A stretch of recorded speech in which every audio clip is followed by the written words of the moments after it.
Hi everyone, this is the National Master Alessandro Santagati, and in this video I will show you a game that I played in the Etna chess festival against the master Bifulco. I played d4 and he played f5, and against the Dutch defense I usually play bishop g5. Is an interesting idea. The idea is give problem. Because if the black knight will go to f6, I can take the knight and weaken the enemy pawn structure.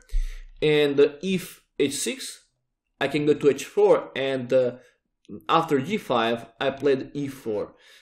After the move e4, we go in a sharp variation in which I have the idea to attack in this diagonal, and the black can have the idea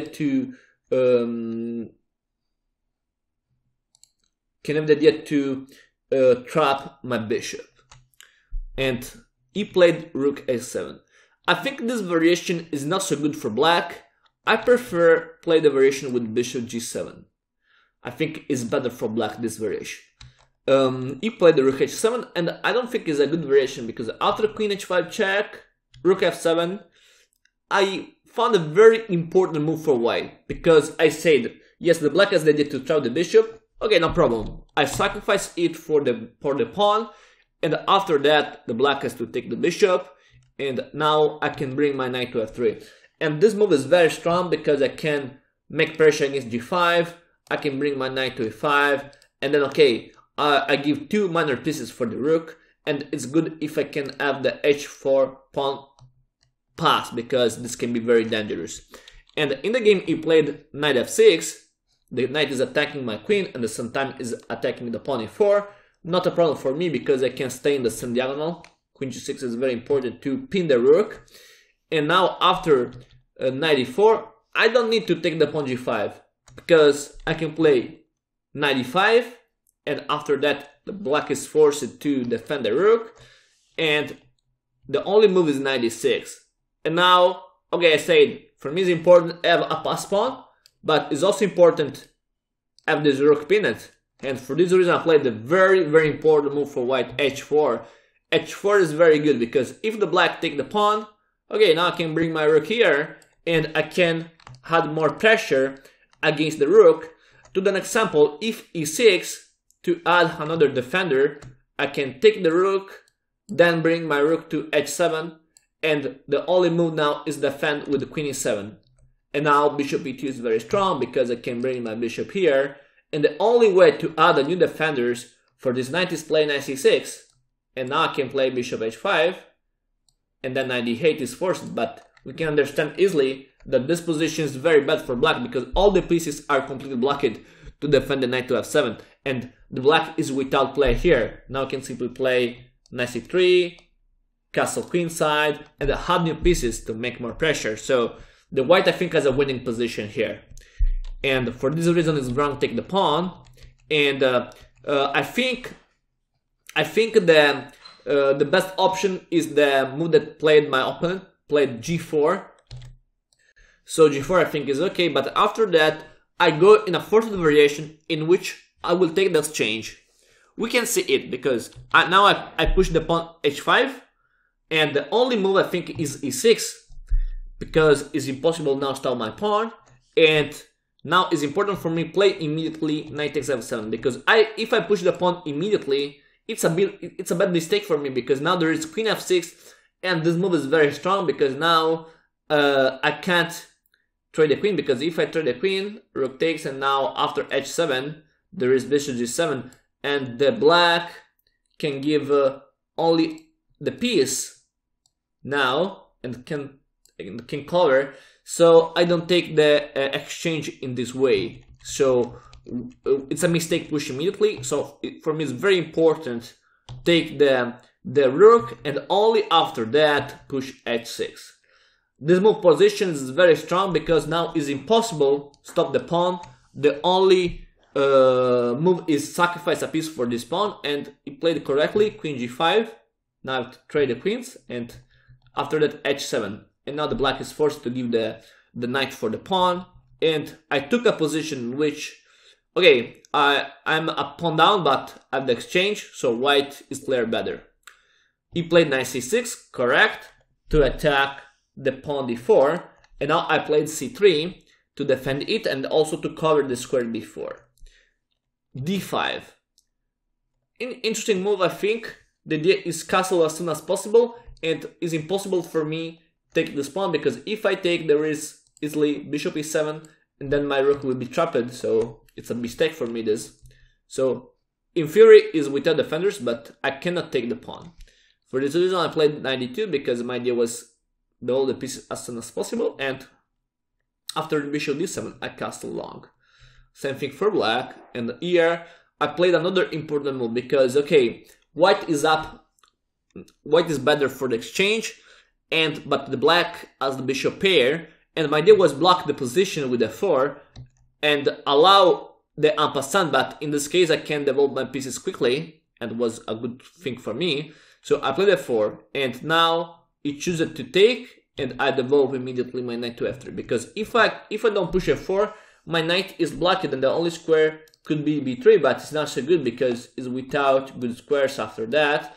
And for this reason I prefer bring the square f3 for my knight to go to e5, for example, or to g5. And f4, g takes f3, and knight takes f3. Okay, I do that, but now I have a new problem. The pawn g2 is weak, and it's very easy for black to make pressure against it. I calculated it in the game, and was not afraid about that. I think, yes, the black can try to do that, but I have a nice idea that now we can see. So, okay, bishop d6, logical move to double the piece and then to make pressure against g2. I played bishop b5, a very important move for my combination, because I thought that after rook g8 I played the rook h1. And my simple idea was trade one rook, because I think that without the black rook, my position is without problems. So for example, if knight e7, to do this example, I can simply play also rook h8 or trade and then rook h8 without big problem. And yeah, I think rook h8 immediately can work, because if bishop takes, I can take, and then I can play rook h8, and I go in the game with the, yes, black has the bishop pair, but without the rook it's easier for me to play this position. And yeah, my simple idea was trade the rooks, and but it took the pawn on g2, and here I played a good variation, but I missed the best variation. The best variation was check. I played this move, and after 98 the best variation was take the bishop, king has to take, and play rook h7. The point is that black is forced to go back to c8, and now a simple idea can be rook e8, then rook here, and then take the knight. So very interesting variation. I didn't see it, and I played rook takes d8. It's good for white, but the other variation was better. And the king takes, rook check. The point is that the white can take the bishop, and now going in the game with, okay, 2 pawns up for black, but the white is up a piece, so bishop f4, I have to defend the pawn b2, so I played king b1, and now rook g3. And now the white has to find another important move. I played knight d5, because yes, in theory I lose a pawn after bishop takes, pawn takes, king takes, but other hand, however, I take the pawn e, and that's important, so I'm playing this way, rook h6, and now I can take the pawn. He played f4, and I took the pawn e6. King f5. Now in theory there is the discovery attack, but I cannot take something with this attack immediately, so I played king c2, because my only problem can be this pawn half, and to stop this pawn I need the king. He played f3, and now king d3, important move to block this pawn, and now he played rook g2. It's important in this kind of position, this kind of game, don't lose all the pawns, and I played bishop c8 because at this time it's impossible to take the pawn, because I can play the discovery attack and take the enemy rook. So with bishop c8 I make pressure against b7, and at the same time the pawn b2 at this time as a defense. So you played c5, a very interesting move, and I thought a long time about this move. At the other end, I played Rook E4 because I realized that the square F4 was very important for black, and with Rook E4 check, I won it, and I can take an important time because if King F6 or if King G5, I have the check, and this is very important. We can see it. Black played King F6, and I played Rook F4 check, and after that King E5. My idea was take the pawn B7 with the bishop and bring the bishop in this diagonal. So I played Rook A5 check, King D6, and bishop takes B7. Now Rook takes B2, bishop takes D5. Very important move. I take a pawn, I defend my pawn A2, at the same time I make pressure against this pawn, and now F2 is forced. And now I played bishop B3 with the simple idea to bring my king here and take the pawn F. After that, with the endgame with the same number of pawns and with the piece up, the victory should be very easy. He played A5 and I played King E3, and now he played A4, the only move I think, and I made a very important mistake, because the easy variation is take the pawn A, give the pawn A2, at this time bring the bishop to D1, and I'm sure that I can defend the pawn and I can take the pawn F2. And this should be an easy win for white. I made an important mistake because my idea was simplify the position and I played Rook takes F2, but if the black play well now, the game will be a draw, because he played this, King takes, A takes, and now the black can draw. Incredible. I was sure that this position was a victory for me, but I completely wrong, and the black can draw with C4. Incredible. Because if C4 had to push, I saw it in the game, and I saw also King E6, and I said, okay, no problem, I can take the position, and now I win. But I was wrong, because after that there is King F6, and I cannot bypass the king because the square D3 is not mine, and now it's a draw. So very incredible position, because if for example King F2, the black can go back, and if I go forward, the black take the position, and if King G3, now it's possible play King E5.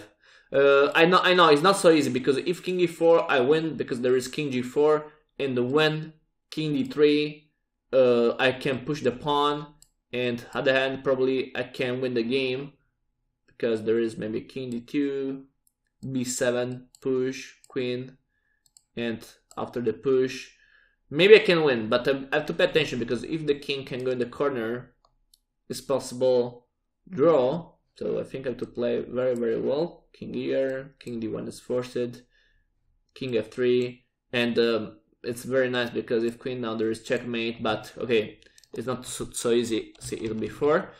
And the only way to draw for black was after King G3, play King E5. Okay, not easy for black, play all the right moves, because after King G4, you must play King E4 and take the position again, because after that, the black has to follow the king, and it's the only way to draw, but not so easy.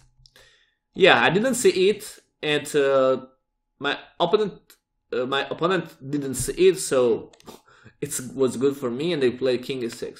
And after that, I win easily. I played King E2, King E5, I take the position, and with the position, no problem, because I can bypass the enemy king with the square F4, and after King F4, King E6, I take the position again, and after C4, E resigns, because nothing to do here, because if King D4, I can simply go here, and if the black go to take my pawn, I can simply take this pawn, and my pawn will go to take the queen, so no problem. And if go back with the position, I will take easily this pawn, because for example king back, I follow the king, and on the other hand I will take the pawn C5, so the position is completely win for white. Okay, for this video is all. Thank you for your attention. Feel free to comment if you have questions. Bye. Remember to follow me on social networks and share the video with your friends.